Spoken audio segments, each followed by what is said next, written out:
નમસ્કાર વિદ્યાર્થી મિત્રો, ગયા લેક્ચરમાં આપણે વિદ્યુત ભારોના તંત્રની વિદ્યુત સ્થિતિ ઉર્જા ભણ્યા હતા. હવે આપણે બાહ્ય ક્ષેત્રમાં સ્થિતિ ઉર્જા, વિદ્યુત ભારોની બાહ્ય ક્ષેત્રમાં સ્થિતિ ઉર્જા જોઈએ. આ બંને વચ્ચે ફરક શું છે? સૂક્ષ્મ એવો ફરક છે. અગાઉ આપણે જ્યારે વિદ્યુત ભારોનું તંત્ર તૈયાર કરતા ત્યારે વિદ્યુત ભારો જે સ્થાને છે ત્યાં કોઈ ક્ષેત્ર હાજર નહોતું, એટલે કે બાહ્ય ક્ષેત્ર ગેરહાજર હતું. પછી વીજભાર આવે અને એના કારણે ઉદ્ભવતું એ વાત અલગ છે, પણ મૂળ સ્થાને કોઈ વિદ્યુત ક્ષેત્ર હાજર નહોતું. એવા વિદ્યુત ભારોના તંત્ર માટે આપણે વિદ્યુત સ્થિતિ ઉર્જા તંત્રની આપણે ગયા લેક્ચરમાં ભણ્યા. હવે કોઈક વિસ્તાર એવો છે કે વિસ્તારમાં બાહ્ય વિદ્યુત ક્ષેત્ર હાજર છે અને એમાં વિદ્યુત ભાર લઈ આવીએ તો એ તંત્ર માટે વિદ્યુત સ્થિતિ ઉર્જા આપણે જોઈએ. સૌપ્રથમ પેલા જોઈએ એકાકી અથવા એકલ વિદ્યુત ભાર માટે. એકાંકી વિદ્યુત ભાર ની બાહ્ય વિદ્યુત ક્ષેત્રમાં વિદ્યુત સ્થિતિ ઉર્જા. કોઈ એક જ એકાકી વિદ્યુત ભાર છે બાહ્ય વિદ્યુત ક્ષેત્રમાં, એની વિદ્યુત સ્થિતિ ઉર્જા બાહ્ય ક્ષેત્રમાં આપણે એની વિદ્યુત સ્થિતિ ઉર્જા શોધવી છે. ધારો કે આ એક વિસ્તાર એવો છે કે એ વિસ્તારમાં કોઈક બાહ્ય વિદ્યુત ક્ષેત્ર E છે, નિયમિત કોઈક વિદ્યુત ક્ષેત્ર E જેટલું વિદ્યુત ક્ષેત્ર રહેલું છે. તો જુદા જુદા બિંદુ પાસે આ વિદ્યુત ક્ષેત્રને અનુરૂપ કંઈક વિદ્યુત સ્થિતિમાન હશે. આ વિદ્યુત સ્થિતિમાન એટલે એકમ વિદ્યુત ભારને લઈ આવવા માટે કરવું પડતું કાર્ય. ધારો કે આ વિસ્તારમાં કોઈ એક બિંદુ P છે કે જેનો ઉગમ બિંદુની સાપેક્ષે સ્થાન સદિશ ધારો કે R1 છે, અને આ બિંદુ પાસે વિદ્યુત સ્થિતિમાન ધારો કે V જેટલું છે. આ વિસ્તારમાં વિદ્યુત ક્ષેત્ર છે E જેટલું, એમાં એક બિંદુ P, વિદ્યુત સ્થિતિમાન ત્યાં V અને એનો સ્થાન સદિશ R1 છે. આ વિદ્યુત ક્ષેત્ર કેનું છે? એ બાહ્ય વિદ્યુત ક્ષેત્ર છે. એ વિદ્યુત ક્ષેત્ર ઉત્પન્ન કરતા સ્ત્રોત જ્ઞાત હોય તો ભલે, અજ્ઞાત હોય તો ભલે, આપણે એના સ્ત્રોત સાથે કોઈ લેવા દેવા નથી. તેથી આપણે આ સ્ત્રોતની, વિદ્યુત ક્ષેત્રના સ્ત્રોતની માથાકૂટમાં પડશું નહીં. પણ આપણને એ ખબર છે કે આ બિંદુએ આટલું સ્થિતિમાન, આ બિંદુએ આટલું સ્થિતિમાન. આમ વિદ્યુત ક્ષેત્રમાં બિંદુઓ પાસે વિદ્યુત સ્થિતિમાન આપણને ખબર છે. આ R1 સ્થાન સદિશ ધરાવતા P બિંદુ પાસે વિદ્યુત સ્થિતિમાન V છે. આમ લખીએ V કૌંસમાં R1, જે સૂચવે છે કે R1 સ્થાન સદિશ ધરાવતા બિંદુ પાસેનું એ વિદ્યુત સ્થિતિમાન છે. હવે વિદ્યુત સ્થિતિમાન એટલે એકમ વિદ્યુત ભારને લઈ આવવા કરવું પડતું કાર્ય અથવા સ્થિતિ ઉર્જા. તો એકમ વિદ્યુત ભારની વિદ્યુત સ્થિતિ ઉર્જા જો V હોય તો Q વિદ્યુત ભારની સ્થિતિ ઉર્જા એક એકમ વિદ્યુત ભારની સ્થિતિ ઉર્જા V of R1 વિદ્યુત સ્થિતિમાન છે. એકમ ધન વીજભારને અનંતરેથી ક્ષેત્રમાં આપેલા બિંદુ સુધી લઈ આવવા કરવું પડતું કાર્ય એટલે વિદ્યુત સ્થિતિમાન, અને આ જેટલું કાર્ય કરીએ એ સ્થિતિ ઉર્જા સ્વરૂપે સંગ્રહિત થાય. તેથી એકમ વિદ્યુત ભારની સ્થિતિ ઉર્જા VR1. તો હવે ધારો કે ત્યાં Q વિદ્યુત ભાર લઈ આવો છે, તો Q વિદ્યુત ભારની સ્થિતિ ઉર્જા અથવા Q વિદ્યુત ભારને લઈ આવવા કરવું પડતું કાર્ય અથવા સ્થિતિ ઉર્જા U બરાબર Q V of R1. આ વીજભાર અને વિદ્યુત સ્થિતિમાનનો ગુણાકાર વિદ્યુત સ્થિતિ ઉર્જા આપે છે. આમ કોઈ પણ બિંદુ પાસે અનંત અંતરેથી Q વીજભારને લઈ આવવા કરવો ક્ષેત્રની વિરુદ્ધ જે કાંઈ પણ કાર્ય કરવું પડે એ કાર્ય તે બિંદુ પાસે એ સ્થિતિ ઉર્જા સ્વરૂપે સંગ્રહિત થાય. તેથી બાહ્ય ક્ષેત્રમાં કોઈ બિંદુ એકાકી વિદ્યુત ભારની સ્થિતિ ઉર્જા વિદ્યુત ભાર ગુણ્યા તે બિંદુ પાસેનું વિદ્યુત સ્થિતિમાન, આ બંનેના ગુણાકારથી આ વિદ્યુત સ્થિતિ ઉર્જા મળે. વિદ્યુત સ્થિતિ ઉર્જાના આ સૂત્રની મદદ વડે ઉર્જાનો એકમ ઇલેક્ટ્રોન વોલ્ટ મળે છે. વીજભાર તરીકે સમજો કે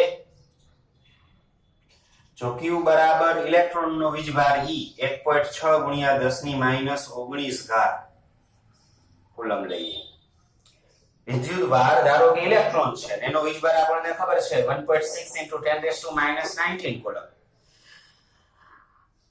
આ વીજભાર આટલો હોય અને વિદ્યુત સ્થિતિમાન અથવા વિદ્યુત સ્થિતિમાનનો તફાવત 1 વોલ્ટ હોય તો આને અનુરૂપ જે ઉર્જા મળે એ ઉર્જા ઇલેક્ટ્રોન વોલ્ટ તરીકે ઓળખાય છે.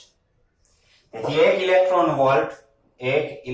વોલ્ટ એટલે 1.6 ગુણ્યા 10 ની માઈનસ 19 ઘાત કુલમ અને 1 વોલ્ટ એટલે કે આટલા જૂલ. વિદ્યુત ઉર્જા એનો એક એકમ છે. જનરલી ઉર્જા SI એકમ આપણે જૂલમાં માપીએ, પણ પાર્ટિકલ ભૌતિક વિજ્ઞાન અને ન્યુક્લિયર ભૌતિક વિજ્ઞાનની અંદર ઉર્જા છે એ ખૂબ જ કણોની આ સૂક્ષ્મ ઉર્જા છે એ ઇલેક્ટ્રોન વોલ્ટ એકમમાં માપવામાં આવે. 1 ઇલેક્ટ્રોન વોલ્ટ એટલે 1.6 ગુણ્યા 10 ની માઈનસ 19 ઘાત જૂલ. 1 ઇલેક્ટ્રોન વોલ્ટ કોને કહેવાય? તો 1 વોલ્ટ વિદ્યુત સ્થિતિમાનના તફાવત હેઠળ પસાર થતા ઇલેક્ટ્રોનની ઉર્જામાં થતો ફેરફાર. ઇલેક્ટ્રોનની ઉર્જામાં થતો ફેરફાર એટલે 1 ઇલેક્ટ્રોન વોલ્ટ. 1 વોલ્ટ વિદ્યુત સ્થિતિમાનના તફાવત હેઠળ ઇલેક્ટ્રોન પસાર થાય ત્યારે એની ઉર્જામાં જે ફેરફાર થાય, વધે ઘટે જે કાંઈ પણ એને અનુરૂપ છે એ ધન કે ઋણ સ્થિતિમાન તરફ જાય છે એના ઉપર આધાર રાખે. સ્થિતિમાન વધે છે કે ઘટે છે એના ઉપર. ટૂંકમાં 1 વોલ્ટ સ્થિતિમાનની અસર હેઠળ જ્યારે ઇલેક્ટ્રોન પસાર થાય ત્યારે એની ઉર્જામાં જે ફેરફાર થાય એને ઉર્જાના ફેરફારને 1 ઇલેક્ટ્રોન વોલ્ટ કહેવાય. સમજો કે અહીંયા 0 વોલ્ટ 0 વોલ્ટ સ્થિતિમાન છે અને અહીંયા 1 વોલ્ટ સ્થિતિમાન છે. તો સ્વાભાવિક છે ઇલેક્ટ્રોન જ્યારે અહીંયાથી અહીંયા આવશે ત્યારે એની સ્થિતિ ઉર્જા એ ઇલેક્ટ્રોન વોલ્ટને અનુરૂપ વોલ્ટ વધશે એટલે વધશે. અને અનુરૂપ અહીંયા કણે ઓછું સ્થિતિમાન છે, અહીંયા વધુ સ્થિતિમાન છે. તેથી સ્થિતિ ઉર્જામાં 1 વોલ્ટને અનુરૂપ અહીંયાથી અહીંયા પહોંચે ઇલેક્ટ્રોન 0 વોલ્ટ થી 1 વોલ્ટ લઈ આવે તો એની જે ઉર્જા બદલાય આ ઉર્જાનો ફેરફાર એટલે 1 ઇલેક્ટ્રોન વોલ્ટ. વ્યવહારમાં ઉર્જા છે એ આ ઇલેક્ટ્રોન વોલ્ટની અનુરૂપ આ ભૌતિક વિજ્ઞાનની અંદર, ન્યુક્લિયર ફિઝિક્સની અંદર kilo electron volt, million electron volt, બરાબર, ગીગા ટેરા ઇલેક્ટ્રોન વોલ્ટ એનો ઉપયોગ થાય છે. આપણને ખબર છે કે 1 કિલો ઇલેક્ટ્રોન વોલ્ટ એટલે 10 ની 3 ઘાત ઇલેક્ટ્રોન વોલ્ટ એટલે 1.6 ગુણ્યા 10 ની માઈનસ 16 ઘાત જૂલ થશે. પછી 1 million electron volt MeV, 1 million electron volt એટલે 10 ની 6 ઘાત ઇલેક્ટ્રોન વોલ્ટ અને એ 10 ની 6 ઘાત ઇલેક્ટ્રોન વોલ્ટ એટલે શું થશે? 1.6 ગુણ્યા 10 ની માઈનસ 13 ઘાત જૂલ. બરાબર. આમ વિદ્યુત ક્ષેત્રમાં, બાહ્ય વિદ્યુત ક્ષેત્રમાં કોઈ એકાકી વીજભાર હોય તો એની સ્થિતિ ઉર્જા એ વીજભાર અને વિદ્યુત સ્થિતિમાનના ગુણાકાર પરથી મળે. બરાબર, સૌ સિમ્પલ વાત છે. ત્યાર પછી હવે બે વિદ્યુત ભારોના તંત્રની સ્થિતિ ઉર્જા જોઈએ. બાહ્ય ક્ષેત્રમાં બે વિદ્યુત ભારો ના તંત્રની વિદ્યુત સ્થિતિ ઉર્જા. બાહ્ય ક્ષેત્ર હાજર છે એમાં બે વિદ્યુત ભારો મૂકવાના છે તો આ બે વિદ્યુત ભારોના તંત્રની વિદ્યુત સ્થિતિ ઉર્જા કેટલી? સમજો કે પ્રથમ વિદ્યુત ભાર છે એ Q1 છે, એ જે બિંદુએ છે એનો સ્થાન સદિશ ધારો કે R1 છે. બીજો વિદ્યુત ભાર તંત્રનો ધારો કે Q2 મૂલ્યનો છે, એનો સ્થાન સદિશ ધારો કે R2 છે. બંને વચ્ચેનું અંતર ધારો કે R12 છે. આ વિસ્તારમાં બાહ્ય વિદ્યુત ક્ષેત્ર E હાજર છે અને જુદા જુદા બિંદુએ વિદ્યુત સ્થિતિમાન, સમજો કે R1 સ્થાન સદિશ ધરાવતા બિંદુએ વિદ્યુત સ્થિતિમાન V of R1 છે, R2 સ્થાન સદિશ ધરાવતા બિંદુએ વિદ્યુત સ્થિતિમાન V of R2 છે. આવું તંત્ર તૈયાર કરવાનું કાર્ય એટલે આ તંત્રની વિદ્યુત સ્થિતિ ઉર્જા. સમજો કે પ્રારંભમાં આ બંને વીજભાર Q1 Q2 અનંત અંતરે છે. આ સ્થિતિમાં આ બિંદુ પાસે વિદ્યુત સ્થિતિમાન કેટલું છે? VR1. તો હવે અનંત અંતરેથી પ્રથમ વીજભાર લઈ આવવા, Q1 ને લઈ આવવા નું કાર્ય W1 વડે દર્શાવીએ તો W1 બરાબર, કાલે આપણે ભણ્યા ત્યારે બાહ્ય ક્ષેત્ર ગેરહાજર હતું ત્યારે આપણે જોયું કે બાહ્ય ક્ષેત્રની ગેરહાજરીમાં વીજભારને લઈ આવીએ ને તો મફતમાં આવે, કઈ કાર્ય કરવું પડે નહીં, કારણ કે અહીંયા કઈ ક્ષેત્ર કે સ્થિતિમાન જ નહોતું. પણ હવે બાહ્ય ક્ષેત્ર હાજર છે તો આ સ્થિતિમાં અહીંયા સ્થિતિમાન V of R1 છે, તો ત્યાં Q1 વીજભારને લઈ આવવા માટે કરવું પડતું કાર્ય વીજભાર ગુણ્યા વિદ્યુત સ્થિતિમાન Q1 into V of R1, કારણ કે એકમ વીજભારને લઈ આવવાનું કાર્ય V of R1, તો Q1 વીજભારને લઈ આવવાનું કાર્ય Q1 V of R1. આમ આ પ્રથમ Q1 વીજભારને લઈ આવવાનું કાર્ય. તો બાહ્ય ક્ષેત્રની વિરુદ્ધમાં આ કાર્ય Q1 વીજભાર. આ જ રીતે Q2 વીજભારને Q2 ને લઈ આવવાનું કાર્ય મેળવીએ તો Q2 ને લઈ આવવાનું કાર્ય બે કાર્ય કરવા પડશે, એક બાહ્ય ક્ષેત્રની વિરુદ્ધમાં અને Q1 ના ક્ષેત્રની વિરુદ્ધમાં. તો Q2 ને બાહ્ય ક્ષેત્રની વિરુદ્ધમાં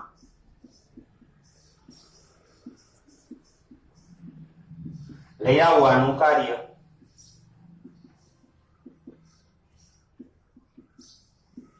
બાહ્ય ક્ષેત્રની વિરુદ્ધમાં Q2 ને લઈ આવવાનું કાર્ય Q2 જ્યાં છે ને ત્યાં જ્યાં લઈ આવવાનો છે ત્યાં સ્થિતિમાન V of R2 છે, તો એકમ વીજભારનું કાર્ય V of R2, તો Q2 વીજભારનું કાર્ય Q2 V of R2 આ બાહ્ય ક્ષેત્રની વિરુદ્ધમાં. સાથે સાથે Q2 ને Q1 ના ક્ષેત્રની વિરુદ્ધમાં લઈ આવે કાર્ય કરવું પડશે, તેથી Q2 ને Q1 ના ક્ષેત્રની વિરુદ્ધમાં લઈ આવવાનું કાર્ય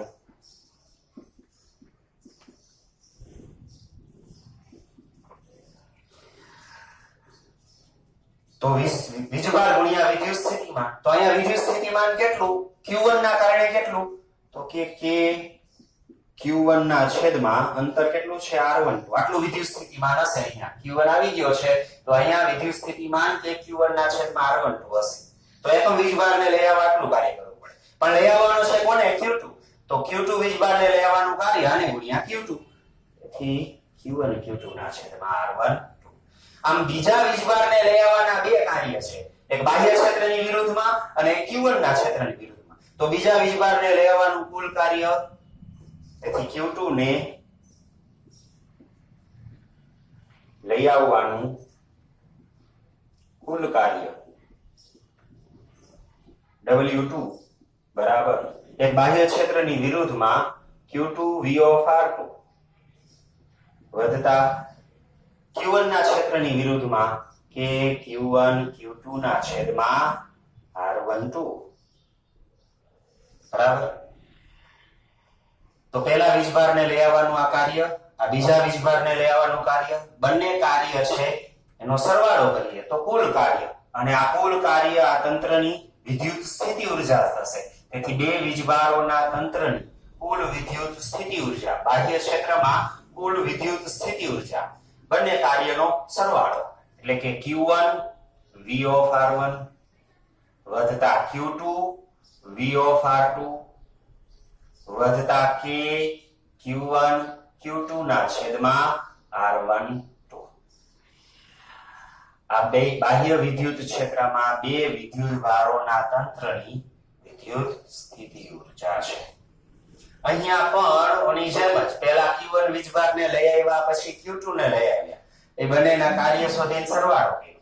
આનાથી ઉલટું પહેલા Q2 ને લઈ આવી પછી Q1 ને લઈ આવી અને કાર્ય શોધીને સરવાળો કરીએ, કાંઈ ફેર પડતો નથી, પરિણામ આ જ મળે છે. બે વીજભારોના તંત્રની બાહ્ય ક્ષેત્રની ગેરહાજરીમાં સ્થિતિ ઉર્જા કેટલી હતી, કે Q1 Q2 ના છેદમાં R12 આટલી જ હતી, માત્ર આ પદ જેટલી. પણ બાહ્ય ક્ષેત્રની હાજરીમાં કેટલી, તો કે આ બે પદ વધારાના. બાહ્ય ક્ષેત્રની હાજરીમાં આ બે વધારાના કાર્ય કરવા પડે વધતા બરાબર. તેથી બાહ્ય ક્ષેત્રની ગેરહાજરીમાં બે વીજભારોના તંત્રની સ્થિતિ ઉર્જા કે Q1 Q2 ના છેદમાં ખાલી R1, પણ બાહ્ય ક્ષેત્રની હાજરીમાં Q1 V of R1 plus Q2 V of R2 plus K Q1 Q2 ના છેદમાં R12. તો આ બે વિદ્યુત ભારોના આ તંત્રની વિદ્યુત સ્થિતિ ઉર્જા બાહ્ય વિદ્યુત ક્ષેત્રમાં બરાબર. ત્યાર પછી આને અનુરૂપ ટેક્સ્ટમાં એક ઉદાહરણ આપેલું છે, આ ઉદાહરણ જોઈએ. ઉદાહરણ 2.5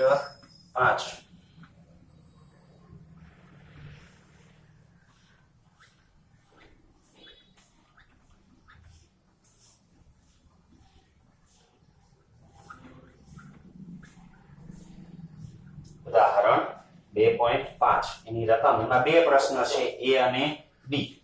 એમાં રકમ કંઈક પહેલા પ્રશ્ન એ ની રકમ આવી છે -9 સેન્ટીમીટર, 0,0 આવા યામ સેન્ટીમીટરમાં, અને બીજું 9 સેન્ટીમીટર, 0,0 સેન્ટીમીટરમાં. આવા બે યામ, એના સ્થાનોએ રહેલા બે વિદ્યુતભાર. આ સ્થાનોએ રહેલો વિદ્યુતભારને Q1 કહો, 7 માઇક્રોકુલમ છે, અને આ સ્થાનોએ રહેલો વિદ્યુતભાર અને એને Q2 કહો, એ -2 માઇક્રોકુલમ છે. આ વિદ્યુતભારોના તંત્રની બાહ્ય ક્ષેત્ર વિના, એટલે કે બાહ્ય ક્ષેત્રની ગેરહાજરીમાં સ્થિત વિદ્યુત સ્થિતિ ઊર્જા શોધવાની છે. બાહ્ય વિદ્યુત ક્ષેત્ર વગર, બાહ્ય ક્ષેત્ર વગર વિદ્યુત સ્થિતિ ઊર્જા, તો બાહ્ય ક્ષેત્ર વગર બે વીજભારોના તંત્રની વિદ્યુત સ્થિતિ ઊર્જા U બરાબર કે Q1 Q2 ના છેદમાં R12 સૂત્રથી મળે. જ્યાં R12 બંને વીજભારો વચ્ચેનું અંતર છે. બંને વીજભારોના સ્થાન સદિશો આપેલા છે. બેયના y ને z યામ 0, એટલે બંને વીજભારો x અક્ષ ઉપર છે. એક ઉગમ બિંદુથી પ્રથમ વીજભાર ઋણ x અક્ષ ઉપર 9 સેન્ટીમીટર અંતર, અને બીજો 9 સેન્ટીમીટર અંતરે ઉપર તરફ, એટલે કે ધન x અક્ષની દિશામાં, 9 સેન્ટીમીટર અંતરે હશે. બરાબર. તો બંને વચ્ચેનું અંતર કેટલું થાય?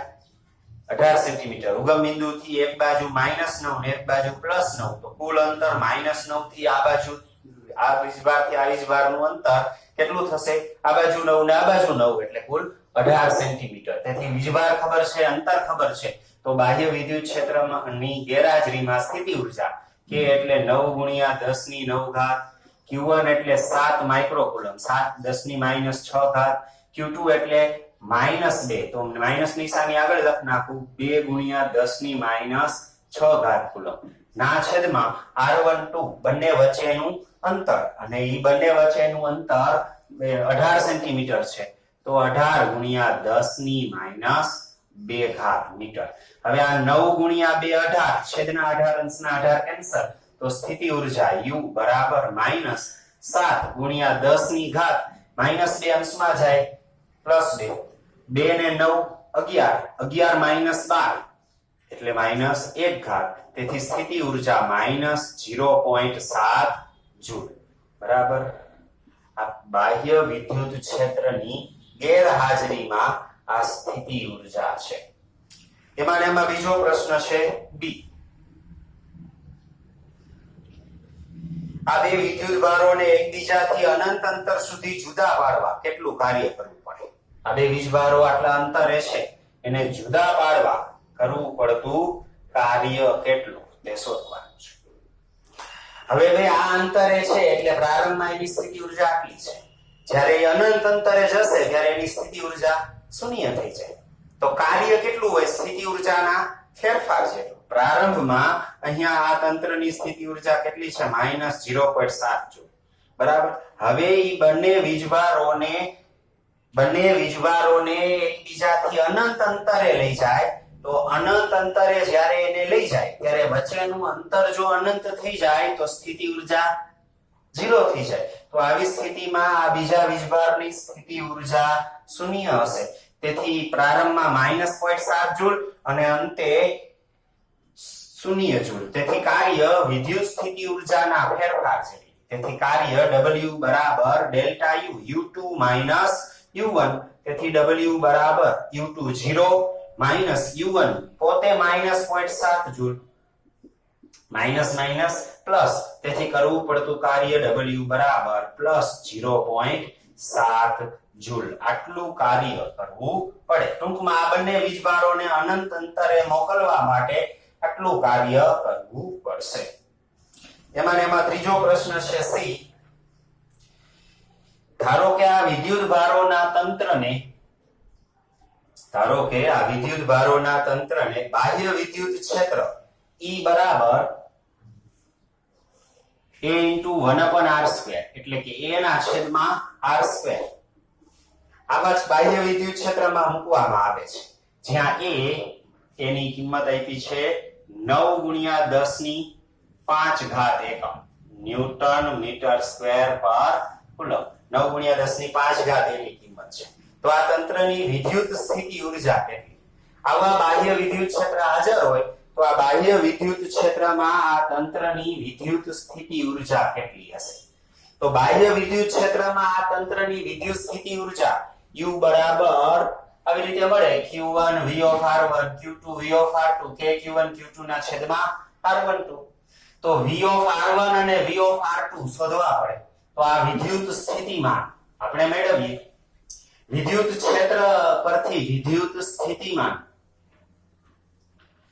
આપણને ખબર છે કે E બરાબર -dV બાય અંતર r લઈએ તો -dV બાય dr. તો dV બરાબર -e dr. બંને બાજુ સંકલન કરીએ તો ઇન્ટિગ્રેશન dV બરાબર -ઇન્ટિગ્રેશન e dr. તેથી ઇન્ટિગ્રેશન dV એટલે વિદ્યુત સ્થિતિમાન માઈનસ ઇન્ટિગ્રેશન e એટલે a ના છેદમાં r² dr. સમજાય? તેથી વિદ્યુત સ્થિતિમાન V બરાબર માઈનસ a અચળ, કારણ કે એનું મૂલ્ય ફિક્સ છે સંકલનની આગળ, ઇન્ટિગ્રેશન 1/r² એટલે r ની -2 ઘાત, r વર્ગ છે છેદમાં છે અંશમાં લઈ જાય તો -2 ઘાત dr V of -a. r ની -2 ઘાત નું r પ્રત્યે સંકલન.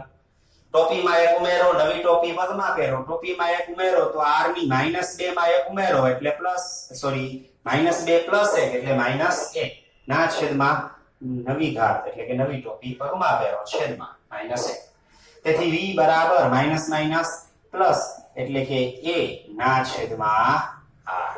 કોઈ પણ સ્થાને વિદ્યુત સ્થિતિમાન a ના છેદમાં એનું સ્થાન સદિશનું મૂલ્ય a ના છેદમાં r અંતરનું મૂલ્ય આ જે તે બિંદુ પાસે વિદ્યુત સ્થિતિમાન છે.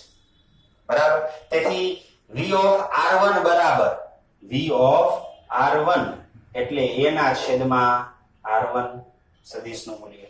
V of R2 બરાબર a ના છેદમાં R2 થાય. સમજાય?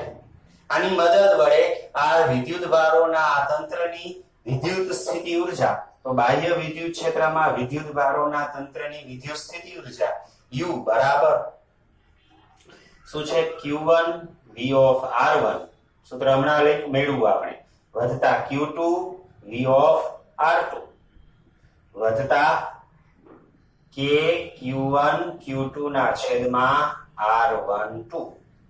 તો બાહ્ય વિદ્યુત ક્ષેત્રમાં આ તંત્રની વિદ્યુત સ્થિતિ ઊર્જા U બરાબર Q1 પ્રથમ વિદ્યુત ભાર કેટલો છે? 7 માઇક્રોકુલમ એટલે 10⁻6 ગુણ્યા V of R1. V of R1 એટલે a ના છેદમાં R1. a કેટલા છે? 9×10⁵ ના છેદમાં R1. R1 એટલે અંતર, એના સ્થાન સદિશનું મૂલ્ય, સ્થાન સદિશ માઈનસ ઋણ x અક્ષ ઉપર 9 સેન્ટીમીટર, પણ એનું મૂલ્ય કેટલું થશે? 9 સેન્ટીમીટર. તેથી 9×10⁻2 ઘાત. તો આ પહેલા પદનું વીજભાર Q1 અને વિદ્યુત સ્થિતિમાન V1 એના છેદમાં R1 વધતા Q2, પણ બીજો વીજભાર Q2 ઋણ છે તેથી નિશાની માઈનસ કેટલો છે? 2 માઇક્રોકુલમ 2×10⁻6 ગુણ્યા V of R2. V of R2 એટલે a ના છેદમાં R2. V of R2 એટલે a ના છેદમાં R2. a કેટલા છે? 9×10⁵ અને છેદમાં R2 એટલે કે બીજા વીજભારના સ્થાન સદિશનું મૂલ્ય. એનો સ્થાન સદિશ 9 સેન્ટીમીટર લંબાઈનો છે. બરાબર? ધન x અક્ષ તરફ. તેથી એનું મૂલ્ય 9 સેન્ટીમીટર એટલે 9×10⁻2 ઘાત વધતા K Q1 Q2 ના છેદમાં R12. તો આની કિંમત તો આપણે મેળવી છે, K Q1 Q2 ના છેદમાં R12 સીધું લખ નાખું -0.7 જૂલ. તેથી માઈનસ પ્લસ કરવાના પણ છે પોતે જ માઇનસ છે, તેથી માઇનસ 0.7. સમજાય? આ Q1 V of R1 Q2 V of R2 વત્તા K Q1 Q2 ના છેદમાં R1 એનું સાદું રૂપ આપી દે તો U બરાબર આ 9 9 અંશ છેદમાંથી કેન્સલ થાય તો 7 ગુણ્યા 10 ની માઈનસ 2 ઘાત અંશમાં જાય એટલે પ્લસ 2 ઘાત 5 ને 2 7 7 માઈનસ 6 એટલે 10 ની 1 ઘાત 7 ગુણ્યા 10 ની 1 ઘાત એટલે 10 એટલે કે 7 ગુણ્યા 10 70 માઈનસ એ જ રીતે અહીંયા 9 9 કેન્સલ અંશ છેદમાંથી માઈનસ 2 અંશમાં જાય પ્લસ 2 ઘાત 5 ને 2 7 માઈનસ 6 એટલે 1 ઘાત 2 ગુણ્યા 10 ની 1 ઘાત એટલે 20 માઈનસ 0.7 તેથી U બરાબર 70 માઈનસ 20 એટલે 50 50 માઈનસ 0.7 એટલે 49.3 જૂલ. તો બાહ્ય ક્ષેત્રમાં આ તંત્રની વિદ્યુત સ્થિતિ ઊર્જા 49.3 જૂલ જેટલી હશે. ત્યાર પછી આને અનુરૂપ થિયરી ત્યાર પછી છે બાહ્ય વિદ્યુત ક્ષેત્રમાં ડાયપોલની સ્થિતિ ઊર્જા. બરાબર. હવે જોઈએ વિદ્યુત ડાયપોલની બાહ્ય વિદ્યુત ક્ષેત્રમાં વિદ્યુત સ્થિતિ ઊર્જા. વિદ્યુત ડાયપોલ એનું સ્થિતિમાન એનું ક્ષેત્ર આગળ આપણે ભણી જ ગયા છીએ. આપણે વિદ્યુત ડાયપોલને ઓળખીએ છીએ. હવે આ વિદ્યુત ડાયપોલની બાહ્ય ક્ષેત્રમાં વિદ્યુત સ્થિતિ ઊર્જા એનું સૂત્ર આપણે મેળવીએ. સમજો કે કોઈ એક વિસ્તારમાં નિયમિત વિદ્યુત ક્ષેત્ર છે અને એ નિયમિત વિદ્યુત ક્ષેત્રમાં એક વિદ્યુત ડાયપોલ રહેલો છે. તો બાહ્ય ક્ષેત્રમાં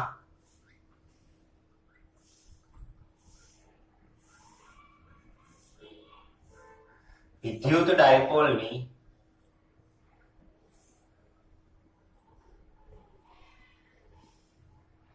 સ્થિતિ ઊર્જા અથવા વિદ્યુત સ્થિતિ ઊર્જા અગત્યનો ટોપિક છે. બાહ્ય વિદ્યુત ક્ષેત્રમાં વિદ્યુત ડાયપોલની વિદ્યુત સ્થિતિ ઊર્જા. આ વિદ્યુત સ્થિતિ ઊર્જાનું સૂત્ર ગઈ માર્ચ 2020 એક્ઝામમાં પૂછાયેલું. બરાબર. તો આ વિદ્યુત ડાયપોલની વિદ્યુત સ્થિતિ ઊર્જા એનું સૂત્ર મેળવીએ. ધારો કે એક વિસ્તારમાં સમાન વિદ્યુત ક્ષેત્ર E છે. આમ સમાન વિદ્યુત ક્ષેત્રને ક્ષેત્ર રેખાઓ વડે અહીં આકૃતિમાં દર્શાવીએ. સમાન વિદ્યુત ક્ષેત્રની ક્ષેત્ર રેખાઓ એકબીજાને સમાંતર અને એકબીજાથી સમાન અંતરે હોય.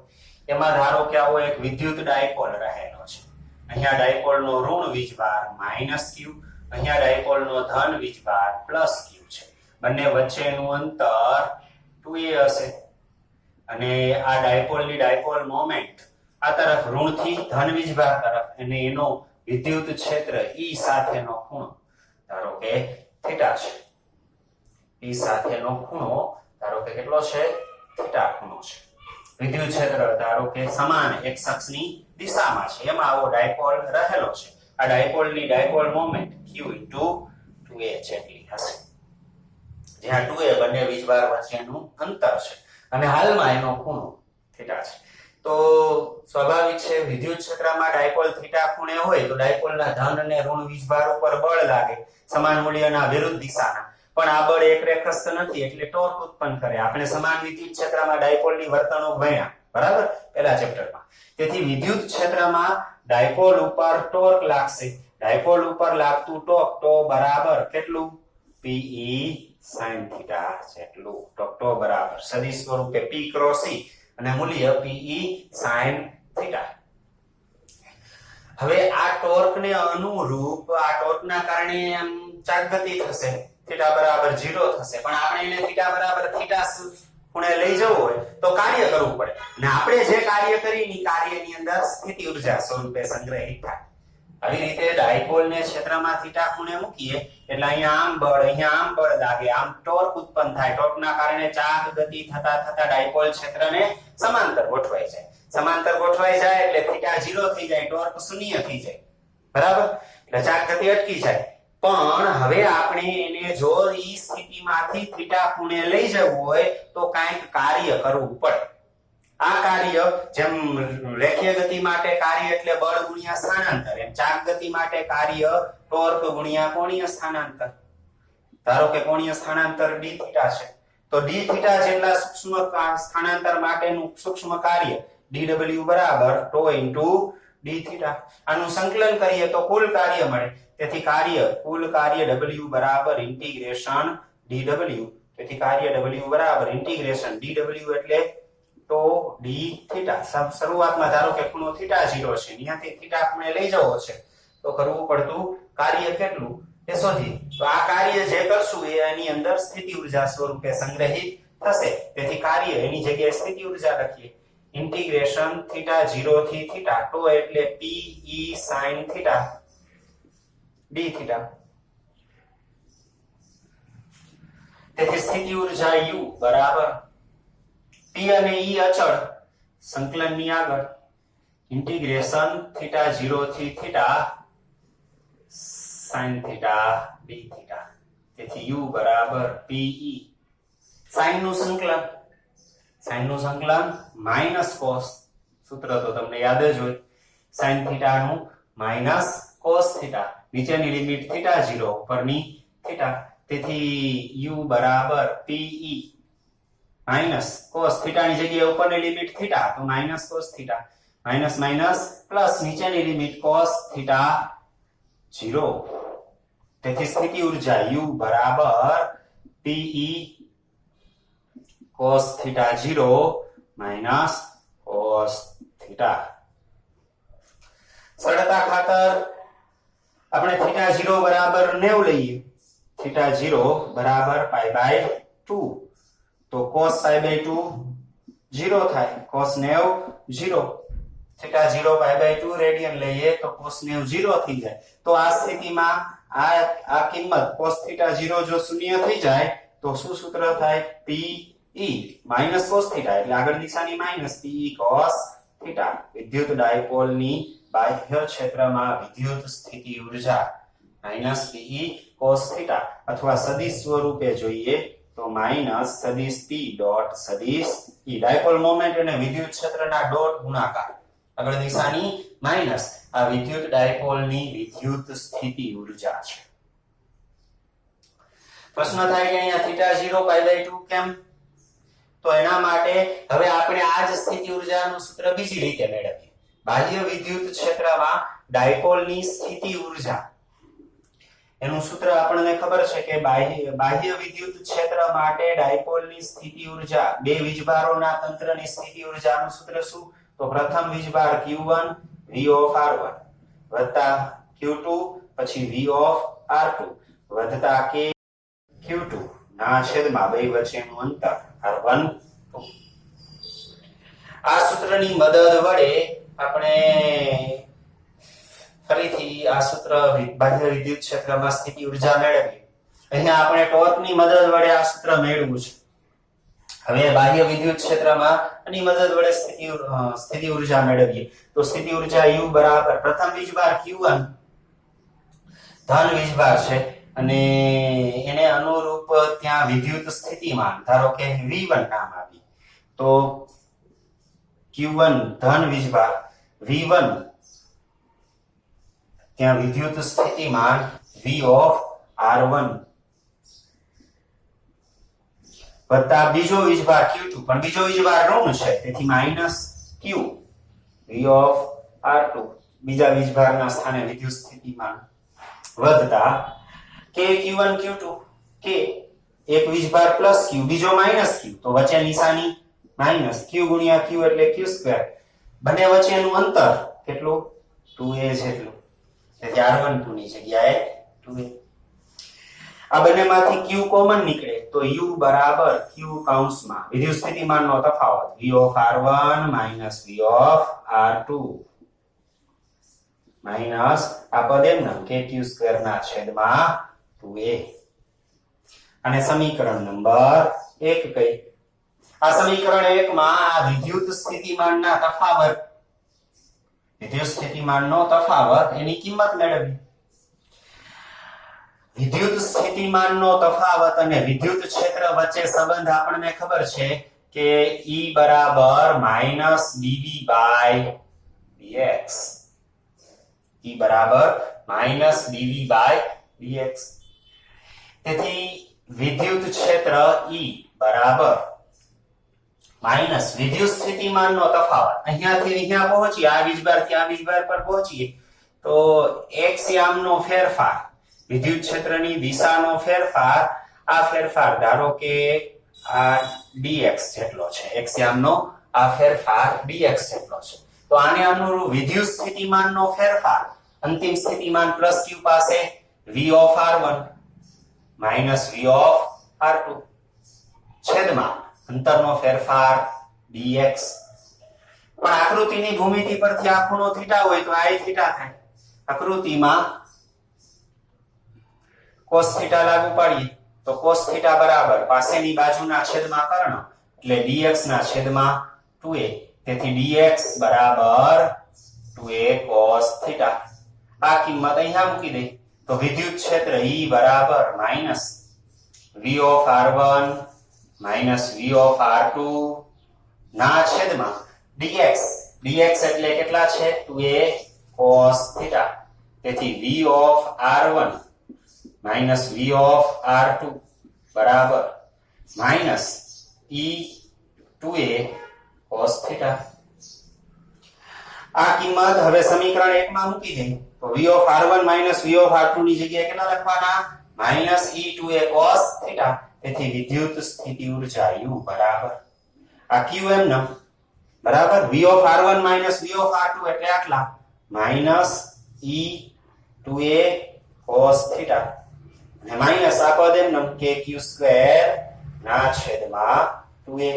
તેથી વિદ્યુત સ્થિતિ ઊર્જા u બરાબર માઇનસ આ q અને 2a નો ગુણાકાર p e cos theta minus kq2 ના છેદમાં 2a. આ બાહ્ય વિદ્યુત ક્ષેત્રમાં વિદ્યુત સ્થિતિ ઊર્જા છે. આ બંને વિદ્યુત સ્થિતિ ઊર્જા એમાં ફરક આ એક પદનો છે kq2 ના છેદમાં 2a. બે વીજભારોના તંત્રની વિદ્યુત સ્થિતિ ઊર્જા એક q1 બીજો q2 બે વચ્ચેનું અંતર 2a. આનો આટલો ફરક છે. હકીકત એવી છે કે આ ડાયપોલ છે એ આમ કોઈ પણ ખૂણે રહેલો હોય, આ બે વીજભારો એના મૂલ્ય એટલા અંતર એટલું તો આ પદ અચળ હશે. વ્યવહારમાં સ્થિતિ ઊર્જાના નિરપેક્ષ મૂલ્યનું કોઈ મહત્વ નથી. સ્થિતિ ઊર્જાના ફેરફારો જ અગત્યના છે. તો દરેક પાસે આટલું આ પદ તો હોવાનું જ, તો બાદબાકી કરતી વખતે એ કેન્સલ થઈ જવાનું. તેથી આ પદ છે એ કેન્સલ થઈ જાય. તો પછી વિદ્યુત સ્થિતિ ઊર્જાઓની જેમ જ માઇનસ pe cos થીટા. ફરીથી કહું, ડાયપોલ વડે ઉદ્ભવતું ડાયપોલની બાહ્ય ક્ષેત્રમાં સ્થિતિ ઊર્જાનું આ સૂત્ર અને આ સૂત્ર અહીં ટોર્કની મદદ વડે θ0 π/2 સરળતા ખાતર લઈને મેળવ્યું. ઈ π/2 θ0 શું કામ? એનું આ કારણ છે. ખરેખર ડાયપોલની સ્થિતિ ઊર્જા આટલી બરાબર. હવે એમાં આ પદ છે kq2 ના છેદમાં 2a. ઈ દરેક પાસે કોઈ પણ ખૂણે હોય, ડાયપોલ 0 હોય, 30 અંશના ખૂણે કોઈ પણ ખૂણે હોય ડાયપોલ બરાબર. એની સ્થિતિ ઊર્જામાં ખૂણો બદલાશે પણ આ kq2 ના છેદમાં 2a તો રહેવાનો જ. વ્યવહારમાં સ્થિતિ ઊર્જાના નિરપેક્ષ મૂલ્ય કરતા સાપેક્ષ મૂલ્ય એટલે કે ફેરફાર અગત્યનો છે. કોઈ પણ બે બિંદુ વચ્ચે કોઈ પણ બે સ્થાન વચ્ચે સ્થિતિ ઊર્જાનો ફેરફાર શોધતી વખતે આ પદ તો બેમાં હોવાનું, તો તફાવતમાં કેન્સલ થઈ જવાનું છે બરાબર. તેથી આ અચળાંક તરીકે આ કિંમતને જો આપણે કાઢી નાખીએ, અવગણી નાખીએ તો બાકી શું વધે? Minus pe cos theta. અને એ માઇનસ pe cos થીટા લાવવા માટે સરળતા ખાતર θ0 બરાબર π/2 લઈએ છે. તો આ વિદ્યુત ડાયપોલની બાહ્ય વિદ્યુત ક્ષેત્રમાં વિદ્યુત સ્થિતિ ઊર્જા u બરાબર માઇનસ pe cos થીટા બરાબર. થીટાની અલગ અલગ કિંમત માટે સ્થિતિ ઊર્જા એ વધુ ઓછી મળે. થીટા બરાબર 0 માટે વિદ્યુત સ્થિતિ ઊર્જા માઇનસ pe જેટલી મળે. થીટા બરાબર π/2 વિદ્યુત સ્થિતિ ઊર્જા 0 મળે. થીટા બરાબર 0 માટે વિદ્યુત સ્થિતિ ઊર્જા સૌથી વધુ મહત્તમ મળે છે. તેથી ડાયપોલ હંમેશા લઘુત્તમ સ્થિતિ ઊર્જા પ્રાપ્ત કરવાના પ્રયત્નના ભાગરૂપે છેલ્લે થીટા બરાબર 0 ખૂણે ગોઠવાય છે. ત્યાં એ મહત્તમ સ્થાયી અવસ્થામાં હશે.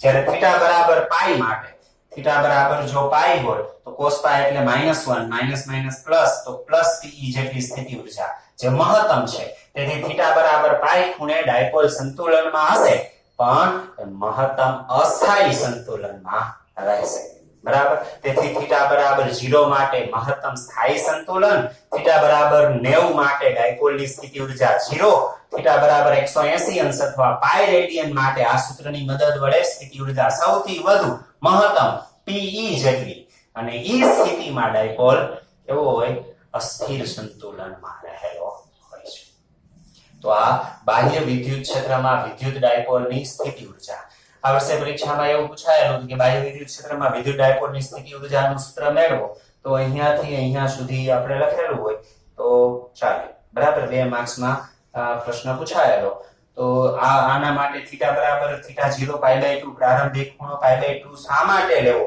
એનું કારણ આપવાની અને સ્પષ્ટતા કરવાની જરૂર નહોતી બરાબર માત્ર સ્થિતિ ઊર્જાનું સૂત્ર તારવાનું પૂછાયેલું તેથી વિદ્યુત ડાયપોલની વિદ્યુત સ્થિતિ ઊર્જા -Pe cos થીટા આ સૂત્ર મેળવવાનું હતું આને અનુરૂપ એક નાનકડું ઉદાહરણ લઈ અને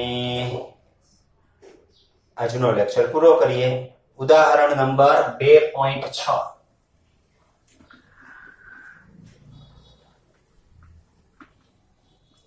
જો ટેક્સ્ટમાં ઉદાહરણ 2.6 એની રકમ કંઈક આવી છે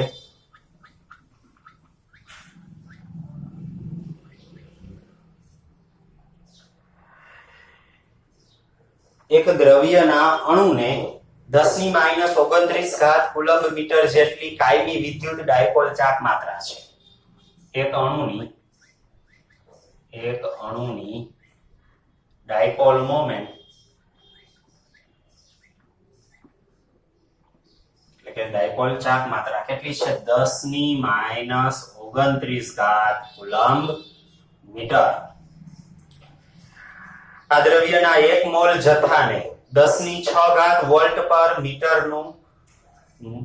મૂલ્યનું પ્રબળ વિદ્યુત ક્ષેત્ર લગાડીને ધ્રુવીભૂત કરેલ છે જથ્થો કેટલો છે 1 મોલ જેટલો જથ્થો છે 1 મોલ જેટલો જથ્થો આ દ્રવ્યનો રહેલો છે ને વિદ્યુત ક્ષેત્રમાં મૂકવાનું કેટલું વિદ્યુત ક્ષેત્ર E બરાબર 10�6 વોલ્ટ પર મીટર એટલા વિદ્યુત ક્ષેત્રમાં પ્રબળ વિદ્યુત ક્ષેત્રમાં ધ્રુવીભૂત કરેલો છે ક્ષેત્રની દિશા એકાએક 60 અંશના ખૂણે બદલવામાં આવે પ્રારંભમાં ખૂણો કેટલો હશે θ1 બરાબર 0 પછી θ2 અચાનક બદલીને કેટલો કરી નાખવાનો 60 અંશના ખૂણે કરી નાખવાનો તો આ દ્રવ્યની ડાયપોલ ક્ષેત્રની નવી દિશામાં ગોઠવાતા મુક્ત થતી ઉષ્માની ગણતરી કરો આ અવસ્થામાંથી આ અવસ્થામાં તંત્ર આવે ડાયપોલ છે એ બધા ડાયપોલ પહેલા 0 ખૂણે હતા હવે વિદ્યુત ક્ષેત્રના કારણે 60 અંશના ખૂણે આવે તો કેટલી ઊર્જા મુક્ત થાય મુક્ત થતી ઊર્જા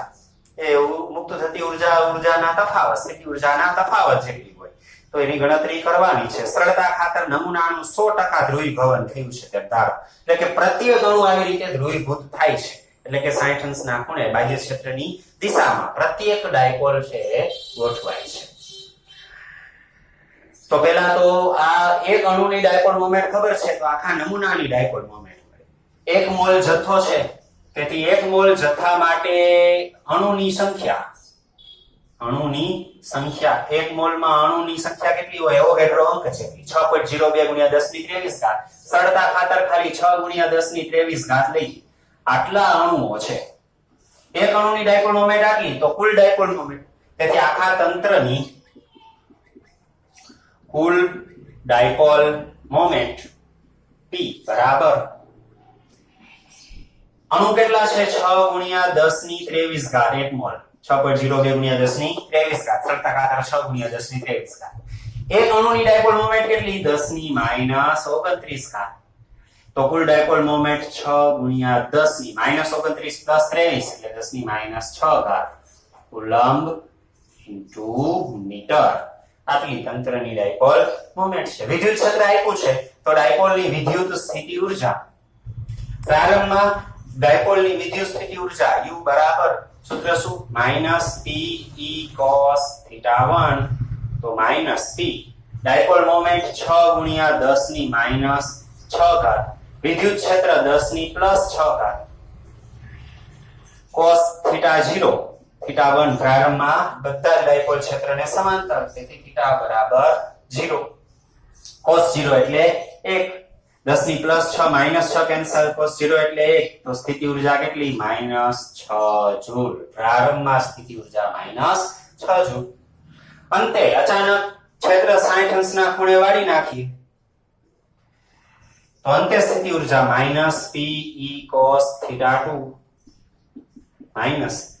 P એટલે 6 ગુણ્યા 10 ની -6 ઘાત. E વિદ્યુત ક્ષેત્ર 10 ની +6 ઘાત.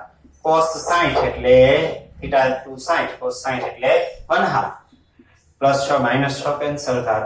-6 ભાગ્યા 2 એટલે -3 ઘાત જૂલ. તેથી સ્થિતિ ઊર્જાનો તફાવત ડેલ્ટા U બરાબર અંતિમ સ્થિતિ ઊર્જા U2 U1. તો અંતિમ સ્થિતિ ઊર્જા -3 જૂલ. U1 +6 joule. 6 - 3 એટલે 3 જૂલ. તેથી સ્થિતિ ઊર્જાનો ફેરફાર 3 જૂલ જેટલો. તેથી કરવું પડતું કાર્ય રકમમાં કાર્ય નહીં પણ મુક્ત થતી ઉષ્મા પૂછે છે. તો જેટલી સ્થિતિ ઊર્જામાં ફેરફાર થાય એટલી ઉષ્મા મુક્ત થાય. તો મુક્ત થતી ઉષ્મા પણ કેટલી? 3 જૂલ જેટલી ઉષ્મા મુક્ત થશે. બરાબર. તો આ રીતે આ તંત્રની પ્રારંભમાં અને અંતે સ્થિતિ ઊર્જા શોધી, સ્થિતિ ઊર્જાનો તફાવત શોધી, સ્થિતિ ઊર્જામાં જેટલો ઘટાડો થાય આ સ્થિતિ ઊર્જા એ ઉષ્મા સ્વરૂપે મુક્ત થાય. તેથી વિનિમય પામતી ઉષ્મા એટલા જૂલ? 3 જૂલ જેટલી હશે.